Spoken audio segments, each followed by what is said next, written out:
Assalamualaikum warahmatullahi wabarakatuh.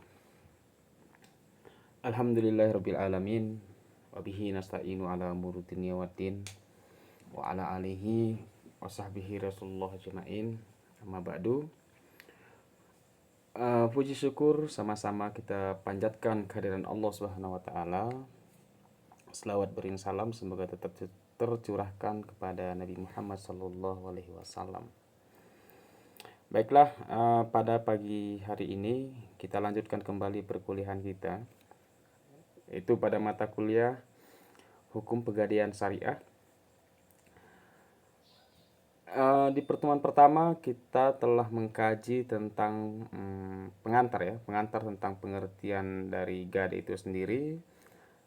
Lalu di pertemuan kedua kita telah membahas tentang perbedaan antara gadai konvensional dengan gadai syariah. Lalu kemarin di pertemuan ketiga kita telah mengkaji tentang akad-akad yang digunakan dalam transaksi gadai. Ya, sementara sekarang kita akan mencoba membahas tentang dasar hukum dan manfaat gadai atau rahan, ya. Dalam konteks syariahnya disebut dengan rahan. Baik, yang pertama tentu di sini Bapak akan sedikit menyinggung kembali tentang pengertian gadai, bahwa gadai dalam fikih dikenal dengan rahan, yang artinya tetap, kekal, dan jaminan, gitu ya. Sedangkan beberapa imam mazhab berpendapat bahwa rahan berarti perjanjian penyerahan harta oleh pemiliknya dijadikan sebagai pembayar hak piutang tersebut, baik seluruhnya maupun sebagian. Artinya di sini bahwa barangnya dijadikan sebagai jaminan ataupun underlying asset, seperti itu. Penyerahan jaminan tersebut tidak harus bersifat aktual, namun yang terlebih penting penyerahan itu bersifat legal, misalnya berupa penyerahan sertifikat atau surat bukti kepemilikannya yang sah suatu harta jaminan. Menurut Imam Syafi'i dan Hambali, harta yang dijadikan jaminan tersebut tidak termasuk manfaatnya. Artinya bahwa barang tersebut ketika digadaikan tidak bisa dimanfaatkan oleh yang menerima gadai. Itu menurut dari kalangan menurut dari pendapat dari Imam Syafi'i dan Hambali. Selanjutnya sejarah penggadaian, Bapak kira ini sudah kita singgung di pertemuan pertama, di mana bahwa penggadaian yang ada di Indonesia itu merupakan awalnya adalah miliknya POC, seperti itu ya. Jadi penggadaian itu telah lahir jauh sebelum Indonesia merdeka, yaitu pada tahun 1746, dan selalu bertransformasi dari tahun ke tahun sampai pada akhirnya sekarang ini kita kenal dengan Perum Pegadaian. Bahkan dalam waktu dekat Pegadaian juga bertransformasi akan berubah menjadi perusahaan publik yang akan terdaftar di Bursa Efek Indonesia, seperti itu. Dan ada kemungkinan bahwa perusahaan Pegadaian ini akan di merger dengan BRI dan BRI Agro, itu rencananya. Selanjutnya, lalu yang menjadi pertanyaan kita selama ini bahwa apa sih dasar hukumnya gadai itu, seperti itu. Apa sih yang menjadi landasan hukum bagi transaksi gadai? Apakah ada seperti itu, kan itu yang jadi pertanyaan. Di sini Bapak kelompokkan menjadi dua kelompok. Yang pertama adalah hukum positif, yang kedua ada normatif. Adapun dari hukum positif, yaitu terdapat dalam Al-Quran Surat Al-Baqarah ayat 283, yang artinya, jika kamu dalam perjalanan dan bermuamalah tidak secara tunai, artinya transaksi tidak dengan tunai, sedang kamu tidak memperoleh seorang juru tulis, maka hendaklah ada barang tanggungan yang dipegang oleh orang yang berpiutang, Akan tetapi jika sebagian kamu mempercayai sebagian yang lain, maka hendaklah yang dipercayai itu menunaikan amanatnya, artinya membayar hutangnya. Dan hendaklah ia bertakwa kepada Allah Tuhannya, dan janganlah kamu para saksi menyembunyikan persaksian. Dan barang siapa yang menyembunyikannya, maka sesungguhnya ia adalah orang yang berdosa hatinya, dan Allah Maha mengetahui apa yang kamu kerjakan. Jadi inilah ayat yang menjadi dasar bagi adanya transaksi gadai. Keywordnya adalah artinya kalau kita bertransaksi yang ditangguhkan ataupun tidak dengan tunai, maka hendaklah ada orang yang menulisnya, maka catatlah seperti itu. Yang kedua ada hadis Nabi Muhammad SAW yang diriwayatkan oleh Bukhari Muslim. Aisyah radhiyallahu anha berkata bahwa Rasulullah SAW bersabda, Rasulullah membeli makanan dari seorang Yahudi dengan menjadikan baju besinya sebagai barang jaminan. Itu hadis yang pertama. Lalu hadis yang kedua dari Abu Hurairah, Rasulullah SAW bersabda, tidak terlepas kepemilikan barang gadai dari pemilik yang menggadaikannya. Ia memperoleh manfaat dan menanggung risikonya. Hadis riwayat Asy-Syafi'i, Ad-Darqutni, dan Ibnu Majah. Dan hadis yang ketiga, Rasulullah SAW bersabda, tunggangan kendaraan yang digadaikan boleh dinaiki dengan menanggung biayanya, dan binatang ternak yang digadaikan dapat diperah susunya dengan menanggung biayanya. Bagi yang menggunakan kendaraan dan memerah susu wajib menyediakan biaya perawatan dan pemeliharaannya. Hadis riwayat jamaah kecuali Muslim dan An-Nasai. Dan masih banyak hadis-hadis yang lain yang menjadi dasar hukum seperti itu. Dasar hukum yang kedua adalah kita sebut dengan hukum normatif. Tentu ini adalah Fatwa Dewan Syariah Nasional nomor 25 tahun 2003 tentang rahan, di mana dalam fatwa ini disebutkan bahwa fatwa tentang rahan, fatwa tentang gadai, bahwa pinjaman dengan menggadaikan barang sebagai jaminan utang dalam bentuk rahan dibolehkan dengan ketentuan-ketentuan sebagai berikut. Jadi pada dasarnya gadai diperbolehkan dengan syarat dan ketentuan yang berlaku ya. Yang pertama murtahin, artinya murtahin adalah penerima barang mempunyai hak untuk menahan marhum atau barang sampai semua utang rahin, artinya sampai semua utang yang tadi menggadaikan itu dilunasi.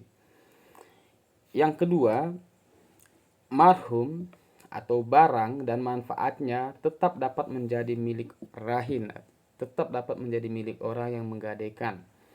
Pada prinsipnya, barang gadaian tersebut tidak boleh dimanfaatkan oleh penerima gadai kecuali dengan seizin orang yang menggadaikan, dengan tidak mengurangi nilai barang yang digadaikan atau marhun, dan pemanfaatannya itu sekedar mengganti biaya pemeliharaan dan perawatannya. Syarat yang ketiga yang masuk kategori gadai yang dibolehkan menurut fatwa ini adalah pemeliharaan dan penyimpanan marhum, pemeliharaan dan penyimpanan barang gadaian pada dasarnya menjadi kewajiban orang yang menggadaikan. Namun dapat dilakukan juga oleh murtahin, orang yang menerima gadai. Sedangkan biaya dan pemeliharaan penyimpanan tetap menjadi kewajiban rahin, tetap menjadi kewajiban orang yang menggadaikan. Lalu besaran biaya pemeliharaan dan penyimpanan marhun, penyimpanan barang gadaian tidak boleh ditentukan berdasarkan jumlah pinjaman. Jadi nanti akan ada biaya sewa. Jadi biaya sewa itu tidak bisa nanti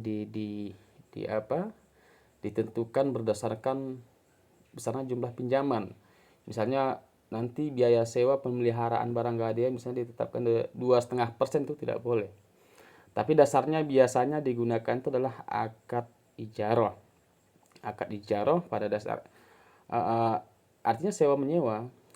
Jadi pemindahan hak guna satu barang dengan pembayaran biaya sewa tanpa diikuti pemindahan kepemilikannya atas barang tersebut.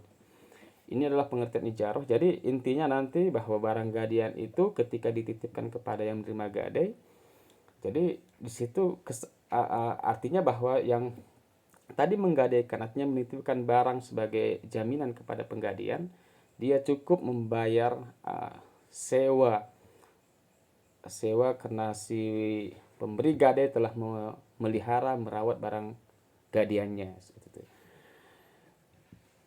Sedangkan tadi syarat yang ketiga tadi adalah besar biaya pemeliharaan dan penyimpanan marhum tidak boleh ditentukan berdasarkan jumlah pinjaman. Itu keywordnya ya. Jadi tidak bisa misalnya pinjamannya misalnya 100 juta lalu dipatok misalnya 2,5%, itu tidak bisa. Tapi nanti kesepakatan mereka dengan menggunakan akad ijarah.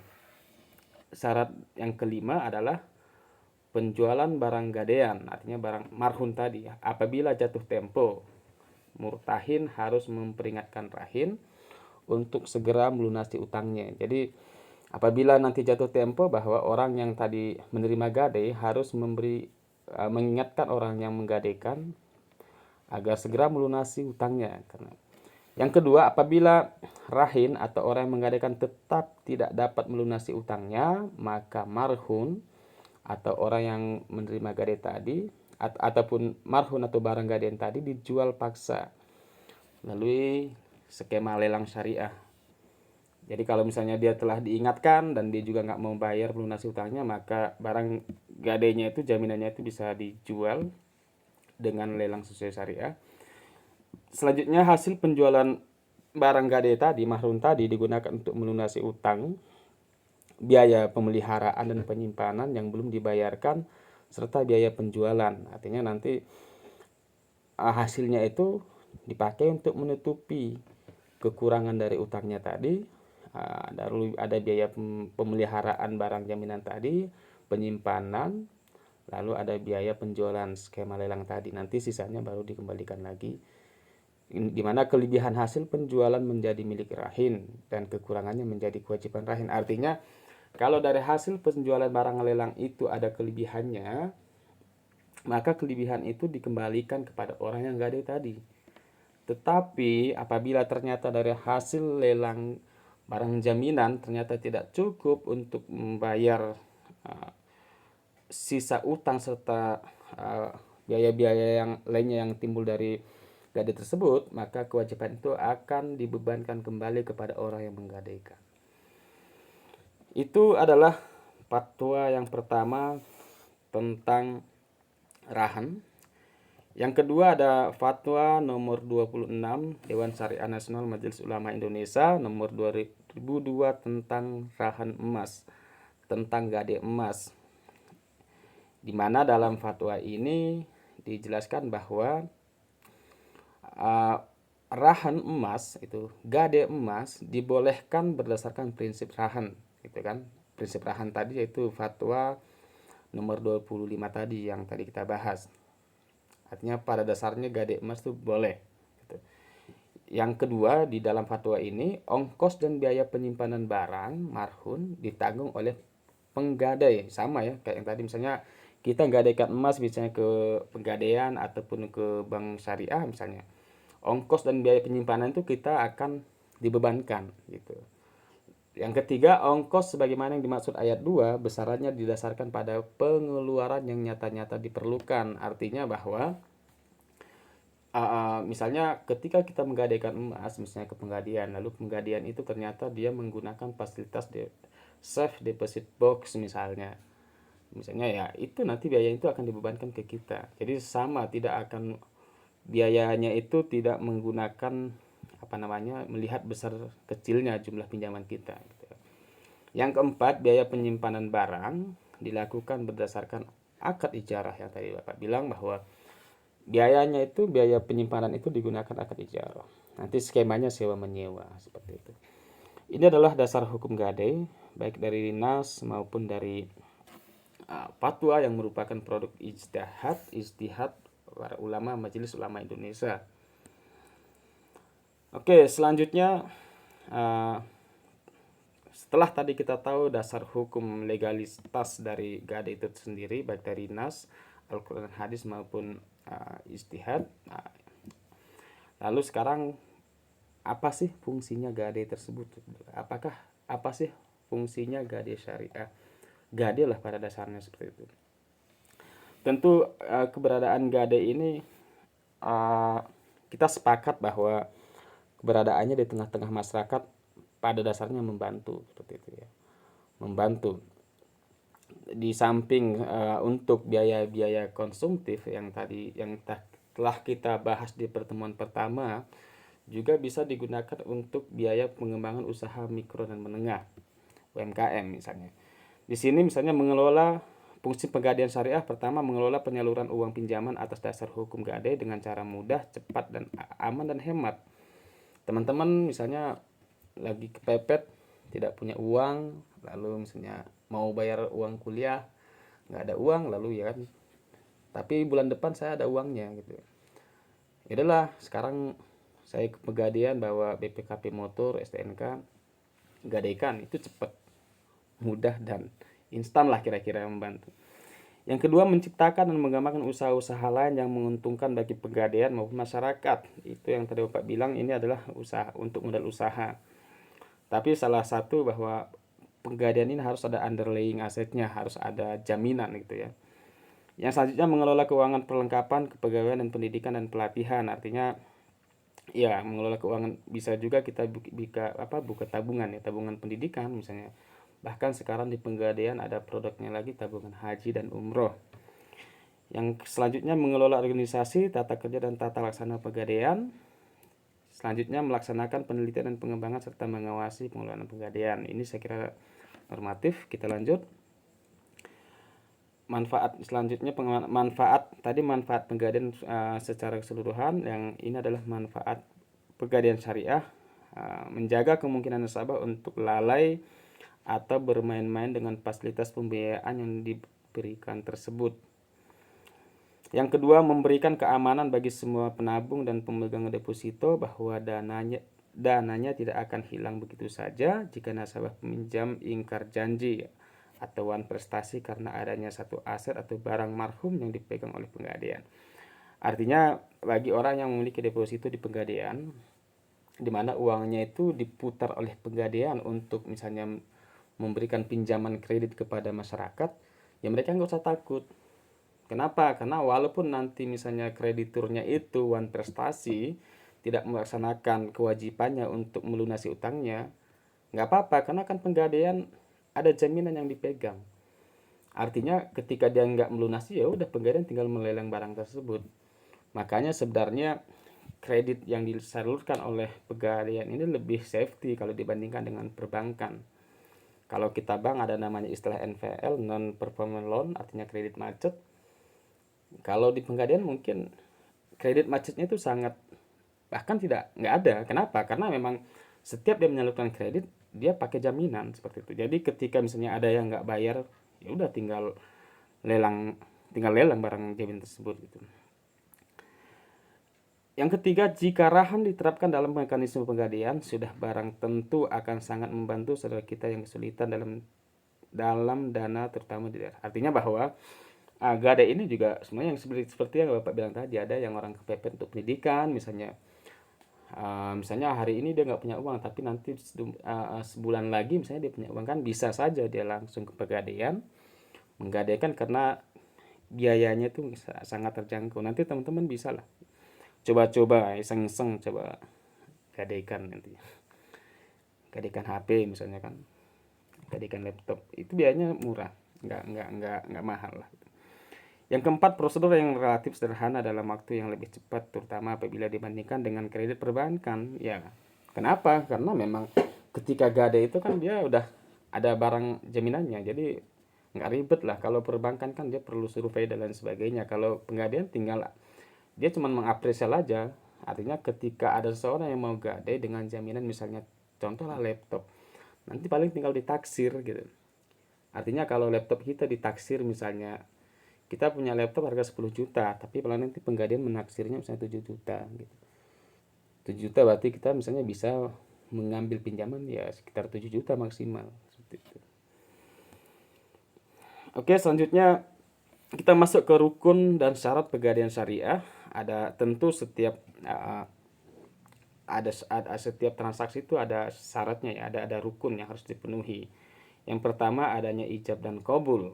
Itu pasti bahwa ini merupakan salah satu rukun yang wajib ada. Artinya harus ada yang siapa yang menyerahkan, siapa yang menerima, kan gitu kan, harus ada objeknya itu. Ada yang orang menggadaikan, ada yang orang menerima gadai. Itu harus terpenuhi. Jangan sampai nanti ada yang mau menggadaikan tapi nggak ada yang menerima gadai, kan sama aja. Ada ijab kabul. Yang kedua, terdapat orang yang berakad adalah yang menggadaikan dan yang menerima gadai yang tadi. Ketika misalnya ada orangnya berarti kan ada ijab kabulnya, serah terimanya, seperti itu ya. Yang ketiga adanya jaminan marhun berupa barang atau harta. Lalu dari transaksi tersebut maka timbullah utang marhum bih gitu ya. Yang perlu digarisbawahi juga bahwa tadi di rukun adanya jaminan. Jaminan ini tentu adalah berupa barang yang berharga, yang ada nilainya gitu ya. Bukan nanti jaminannya barang-barang yang nggak ada nilainya. Oke, sementara syarat gadai sigot yaitu ucapan berupa ijab dan qabul. Syarat sigot tidak boleh terkait dengan syarat tertentu dan dengan masa yang akan datang. Misalnya, rahin artinya orang yang menggadaikan mensyaratkan apabila tenggang waktu marhum bih habis. Nah, itu tadi waktu marhum bihnya habis, utangnya habis gitu, dan marhum bih belum terbayar, maka rahin dapat diperpanjang 1 bulan gitu. Kecuali jika syarat tersebut mendukung kelancaran akad, maka diperbolehkan seperti pihak murtahin minta agar akad itu disaksikan oleh 2 orang gitu ya. Yang kedua, orang yang berakad. Pihak yang berakad harus memiliki kecakapan dalam melakukan tindakan hukum. Artinya bakal sehat ya. Artinya inilah dia tuh memang udah balik mukallaf gitu kan. Sehat, udah serta mampu melaksanakan akad. Artinya orang yang belum balik, belum dewasa ataupun orang yang tidak waras itu tidak bisa. Yang ketiga, barang yang dijadikan pinjaman, artinya barang humbih tadi, pertama harus berupa barang atau harta yang nilainya seimbang dengan utang serta dapat dijual belikan. Artinya itu tadi, makanya di penggadian ketika kita menggadaikan itu kan ada tim penilainya, ada tim apresialnya. Jadi nanti ditaksir gitu ya. Kalau kita menggadaikan misalnya satu barang, nanti ditaksirkan harga sekarang misalnya 10 juta, paling nanti ditaksir mereka misalnya 5 juta seperti itu. Karena ini kan bicara resiko ya. Artinya misalnya kita punya barang harga 10 juta lalu ditaksir 7 juta. Artinya penggadian nyari aman, ketika kita nggak bayar dia tinggal lelang cepet lakunya kan gitu kan. Lelang 8 juta langsung laku. Keras karena harga pasaran 10 juta. Yang kedua, barang tersebut dapat dimanfaatkan serta memiliki nilai. Artinya bahwa barang-barang itu ada nilainya, ada harganya gitu.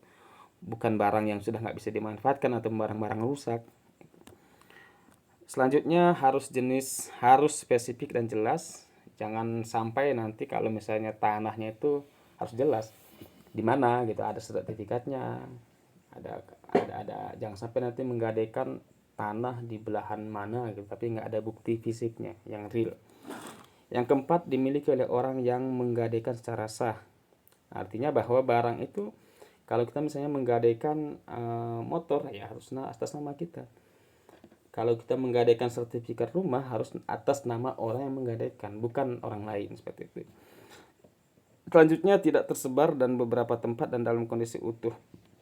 Artinya barang itu bahwa dalam satu kesatuan gitu. Artinya ketika misalnya sertifikat tanah lah, artinya satu sertifikat tanah dalam satu kesatuan, jadi bukan terpisah-pisah.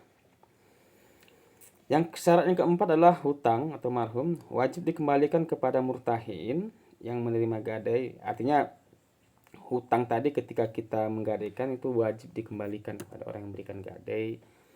Yang kedua, dapat dimanfaatkan.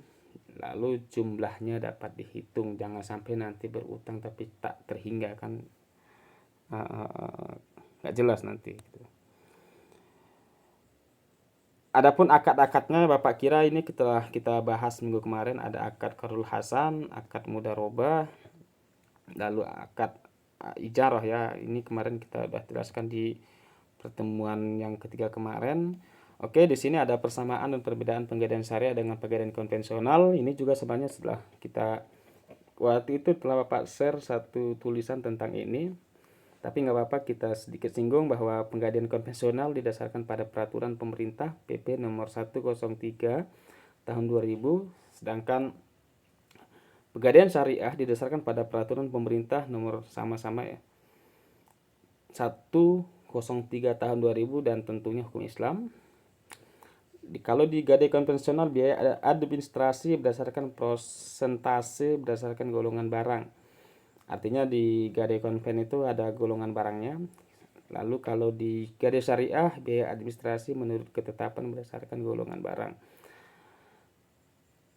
Nanti teman-teman bisa dibaca sendiri untuk ini, untuk untuk persamaan perbedaannya ini. Nanti untuk materi ini Bapak cantumkan di link, silahkan di-download sendiri. Lalu di sini jenis-jenis barang dapat digadaikan. Tentu yang tadi pada keyword intinya bahwa barang tersebut memiliki nilai, memiliki ada harganya seperti itu. Bisa saja rumah, bisa saja kendaraan, bisa saja logam mulia ataupun perhiasan dan lain sebagainya. Oke, Bapak kira itu saja, karena produk-produk pegadaian syariah. Mungkin kalau produk-produk pegadaian syariah ini teman-teman bisa langsung datang ke Pegadaian, bisa buka rekening lah, ataupun bisa nanya-nanya karena di Pegadaian itu ada Rahan, ada Arum, ada program amanah, ada program produk mulia. Jadi banyak macam-macam produk dari Pegadaian syariah. Bapak kira itu aja yang bisa Bapak sampaikan pada hari ini. Kalau ada hal-hal yang perlu ditanyakan silahkan ditulis di kolom komentar. Terima kasih Bapak Ahri. Assalamualaikum warahmatullahi wabarakatuh.